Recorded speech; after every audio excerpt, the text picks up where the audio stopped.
얼마 전에 이런 기사가 떴었어요. It's not you, it's inflation. 요즘 인플레이션 때문에 데이트하기가 너무 힘들다. 이게 과연 인플레이션 때문일까? 잘못 클릭한 거 아니에요. 잘못 클릭한 거 아닙니다. 파웰 얘기할 거예요. 근데 이게 백날 주식을 떠들어봤자 이게 실물 경기랑 연관을 안 지으면은 이게 대체 나랑 뭔 상관인지 이해를 할 수가 없어요. The CPI for food away from home. 외식하는 물가 혹은 뭐 배달 음식도 포함이 되는데 이 가격만 보면은 6월 기준으로 물가가 작년 대비 7.7% 거의 8%가 올랐고, 그리고 full service restaurant, 이게 정말 딱 레스토랑 가서 앉아서 세팅된 채로 막 웨이터 오고, 그러니까 미국 같은 경우는 팁까지 줘야 하는 그런 이제 식당에서의 그런 물가는 8.9%, 이제 거의 9% 정도 올랐다고 해요. 이게 당연히 우리 그냥 먹고 사는데도 영향을 미치지만 이게 데이팅 마켓에서 큰 챌린지가 되고 있다고 합니다. 3,000 users on the popular dating app Hinge. Hinge라는 미국에서 되게 유명한 데이팅 앱이 있어요. 3,000명을 설베이한 결과 41% 이상이 진짜 작년 대비 진짜 요즘 데이트하기에 너무 물가가 좀 부담이 된다. 데이트 비용이 좀 부담이 된다 라고 답을 했다고 합니다. 그리고 굳이 나이대를 따지자면은 Gen Z가 가장 부담을 크게 느낀다고 해요. 당연하죠. 밀레니얼들은 그래도 돈이 좀 있거든요. Gen Z는 돈이 없어요. 돈이 없어서 힘들다고 합니다. 그리고 OkCupid라고 또 이제 데이팅 앱이 있는데 여기서는 70,000 users. 역시 데이팅 앱들이라서 이제 서베이만 해도 너무 숫자가 많아. 7만 명의 유저를 이제 서베이를 한 결과 34% 이상이, 3분의 1 이상이 지금 이 인플레이션 때문에 나의 데이팅 라이프가 지금 문제가 생기기 시작했다 라고 대답을 했다고 합니다. 그래요. 물가가 오르긴 올랐어요. 솔직히 너무 많이 올랐어. 사실 뭐 식사도 하고 뭐 나중에 뭐 와인바도 좀 가고 뭐 이런 데이팅 따위는 이제 점점 없어지고, 어떻게 하면 돈을 적게 쓸 수 있을까? 데이트라는 게 뭐 한번 만나가지고 뭐 정말 좋은 경우가 뭐 얼마나 있겠어요. 대부분 그냥 그 다음에 다시는 안 볼 사람들이 되는 건데, 그런 사람들에게 지금 이 고물가 시대에 내가 지금 버짓을 쓰기 너무 아깝다. 그래서 요즘은 대부분 대세가 그냥 meet for coffee. 그냥 커피나 마시고 take a walk. 돈을 아예 쓰지 말자. 뉴욕 같은 경우는 괜찮아. 그냥 센트럴 파크 그냥 좀 걸으면 되고. Do something creative. creative date를 설문조사하는데 do something creative가 설문 답변에 있으면 어떡해. 그리고 meet at home. 그냥 집에서 데이트하자. 아니, 집에서 데이트를 어떻게 해. 처음 보는 사람인데. 그래서 뭐 다들 이런 어려움이 있다고 하네요. 다행이야. 데이팅을 안 해도 돼서 정말 다행이야. 우리가 자꾸 이제 인플레이션 8%, 9% 이런 숫자만 보다 보니까 이제 무뎌져서 그렇지, 이게 사실 절대 정상적인 숫자는 아니잖아요.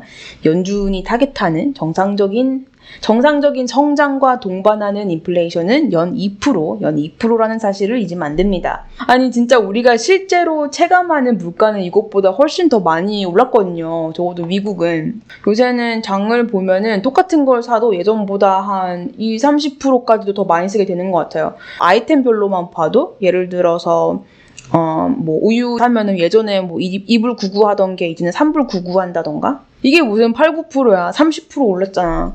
그리고 배달 음식 뭐 우버이츠, 그럽헙, 시임레스 얘네들이 프로모션 해줄 때마다 번갈아가면서 쓰고 있는데 기본적으로 한 15%, 20% 정도 오른 것 같고, 이제 배달비부터 시작해서 팁까지 다 합하면. 그래서 오늘 연준의 금리 인상 발표가 있었고, 금리는 무탈하게 모든 사람들이 예상한 대로 75 bips 인상하는 것으로, 그래서 the rates are at 225 to 250.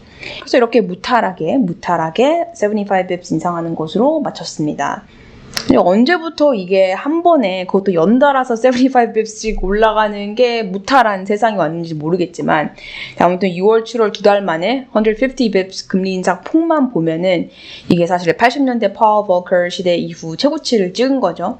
항상 하는 말이지만 난 정말 파웰이랑 볼커를 자꾸 비교하는 거는 아니라고 봐. 이게 이제 인플레이션을 싸워야 하는 이 시대적 배경만 똑같지 이 두 연준 의장을 보면은 나머지 모든 컨텍스트가 다 달라요. 그리고 이들이 각각 택했던 방향은 근본적으로 다른 정책이고 심지어는 이번에는 연준이 자기가 푼 돈 그대로 걷어들이는 걸로 금리 인상 폭이나 이 정책 방향성에 대해서도 퍼버클 때처럼 그렇게 강단 있게 밀고 나가지도 못했고 처음부터 너무 이 마켓 세니멘트나 원가에 휘둘렸기 때문에 퍼버클처럼 막 애초에 욕먹을 거 각오하고 아주 이렇게 극단적인 상황에서는 극단적인 조치를 취해서 단기간에 뭐 인플레이션, 저성장, 고용시장 문제 이걸 전부 해결하겠다라고 하고 그렇게 엑세큐트 했던 거랑은 좀 많이 다른 상황이긴 해요.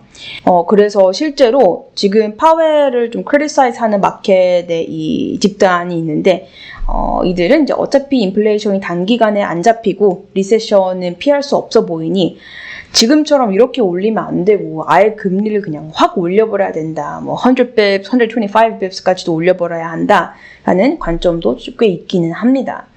그래서 뭐 이번에는 이렇게 마감이 되었고 다음번 FOMC는 이제 9월 20일, 9월 21일까지 기다리면 되는데 근데 오늘 연준이 금리 발표를 하면서 이제 나름 열심히 고민해서 쓴 그 스크립트를 열심히 읽으면서 했던 발언 중에서 좀 무서운 발언이 있었는데 Powell says he does not think US economy is in a recession. 미국 경기가 지금 침체된 걸로 보이진 않는다. 고용시장이 매우 강력한 상황에서 경기가 침체라는 것은 말이 안 된다. 우리는 반드시 경기 침체가 올 것이라고는 생각하지 않는다. 라고 여러 번 강조를 했거든요. 근데 이거 어디서 많이 본 장면 아닌가요?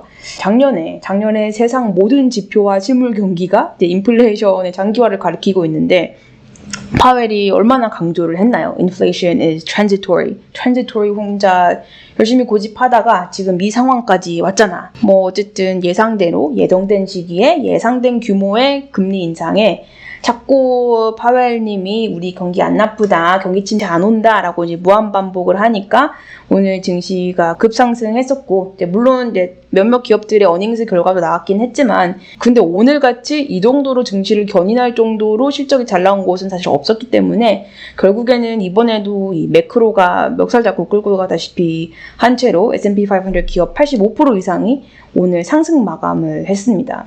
그동안 죽쓰고 있었던 나스닥이 4.1%, 4% 이상 올랐으니 뭐 말 다 했죠. 뭐 테크주 어닝들이 하나둘씩 나오고는 있는데 아직까지는 몇 개 익스트림했던 기업들 말고는 딱히 예상 밖의 어닝 쇼크는 없었어요. 왜냐면은 이게 어닝스가 가까워지면 가까워질수록 점점 컨센서스가 하향 조정이 됐거든. 애초에 기대치가 점점 낮아져서 오히려 몇몇 기업들은 시장의 반응이 익스트림했으면 했지 어닝스 자체보다는. 그래서 좀 종합을 해보면 오늘 증시 반등은 말 그대로 relief rally였던 것 같아요. 연준에서 또 뭔가를 깜짝 발표라도 할 줄 알고 굉장히 조마조마했던 사람들이 많았는데 그냥 예상했던 일이 일어났구나. 다행이다. 안도 랠리. 그리고 이제 파웰이 자꾸 갑자기 우주 최강 긍정론자가 되어가지고 이 리세션 이 단어는 꺼내지도 못하게 하니까 뭐 이렇게 된 것 같은데 이 이상으로는 이제 더 이상 증시에 반영될 긍정적인 뉴스는 찾기가 힘들어서 지금 남아있는 테크주 어닝스들이 뭐 모두의 예상을 뒤집고 뭐 어마무시한 실적을 보여주거나 그저 그랬던 어닝스에도 모멘텀을 실어줄 만큼의 이제 리테일 바잉 파워가 남아있지 않는 이상 which is very unlikely. 장기적으로 봤을 때 웬만한 매크로 변수들은 이제 다 고정이 됐잖아요. 뭐 앞으로 금리는 더 오를 것이고 인플레이션은 단기간 잡히지 않을 것이고 강달러 뭐 계속 이어질 것이고 성장은 둔화될 것이고 뭐 이 정도의 컨센서스 그리고 특히나 interest rate 그리고 성장에 sensitive한 테크 성장주들이 오늘 이상으로는 그렇게 쉽게 이렇게 큰 폭으로 회복되기는 쉽지 않을 것 같긴 해요. 경기 침체가 선반영되어서 요즘 증시가 움직이고 있다고는 하지만 더 회의적인 시각도 꽤 많거든요. 실제로 파웰이 오늘 했던 말과는 상관없이 올해 연말까지 터미널 레이트이 한 4%까지 보는 애널리스트도 꽤 있고 왜냐면 오늘만 해도 파웰이 강조했던 게 우리는 이제 콘크리트한 가이던스를 주지 않겠다 대놓고 정말 예상대로 가이던스 안 주고 이렇게 애매모호하게 끝냈는데 이제 그거를 안 믿는 거죠. 안 믿고 페드가 얘기를 했던 것보다 더 크게 하반기에 금리 인상이 있을 수도 있을 거라고 얘기하는 사람들도 꽤 있어요. 그리고 이런 뷰를 가진 애널리스트들은 아직도 어닝스나 주가가 앞으로 우리가 겪게 될 경기 침체를 충분히 반영하지도 않았다라고 주장을 하기도 합니다. 이런 사람들이 올해 연말 S&P가 한 3,500에서 끝나면 그나마 다행이다라고 하는 사람들이고, 나름 이들의 주장을 좀 뒷받침해줄 수 있는 게 지금 나스닥 forward earnings ratio를 보면은 아직도 한 멀티플이 20 times, 20 수준이에요. 저점이 더 남았다고 볼 수는 있겠죠. 왜냐면 이게 지난 10년 평균 멀티플을 아직은 살짝 상회하는 수준이기도 하고, 일단 forward multiple이라는 것 자체가 earnings estimate이 낮아지면서 멀티플도 이제 re-rating이 되기 때문에 이게 계속 가속화된다면은 증시 하락폭이 크게 찾아오는 시점이 더 크게 올 수 있기 때문에 어찌어찌 해서 리세션까지는 피하고 물가도 어느 정도는 안정이 되고 적어도 이것보다 더 나빠지지는 않고, 그리고 성장의 회복의 낌새라도 보인다면은 다시 우리 테크주 long duration stocks에 다시 봄날이 찾아올 수도 있겠지만, 그런데 그렇다고 하기에는 좀 더 무서운 차트 하나를 볼게요. 여기 보면은 long-term median multiple이긴 한데 러셀 3000을 구성하는 기업들 중에서 매출 성장률이 두 자릿수 이상으로 높은, 성장률이 높은 주로 테크 성장주이긴 하지만 이런 기업들의 LTM EV sales multiple 추이가 있어요. LTM EV sales이라는 거는 지난 1년 동안의 매출 기준 기업 가치 멀티플이라는 건데, 95년부터 보면은 약 30년간 매출 기준 멀티플이 중간값이 4x 정도이고, 2000년대 닷컴 버블이나 그 금융위기 2008년 이후를 보면은 정말 최악의 상황에서는 멀티플이 2x까지도 이제 깨졌었어요. 경기 침체가 왔을 때 진정한 4이라고 볼 수가 있을 텐데, 지금은 그냥 중간값으로 제자리 정도 찾아온 거다. 여기 보이는 이 그동안의 코로나빨 1에서 1년 반 사이가 아는 비동상이었고, 우리는 지금 막 미디언으로 회귀했으니 앞으로 더 저점이 남았다라고 볼 수 있겠죠. 파웰이 그렇게 강조를 했듯이 정말 경기 침체가 아닐까, 앞으로도 오지 않을까, 조금만 더 이걸 좀 뜯어보자면 연준은 뭐 증시 이런 것보다는 그냥 고용 그리고 물가 안정이라는 이 최우선 과제를 풀어야 하는 게 이들의 존재의 이유예요. 그렇게 따지면 연준이 사실 정말 살펴봐야 하는 지표는 이게 아닌가 생각이 드네요. It's a real disposable personal income.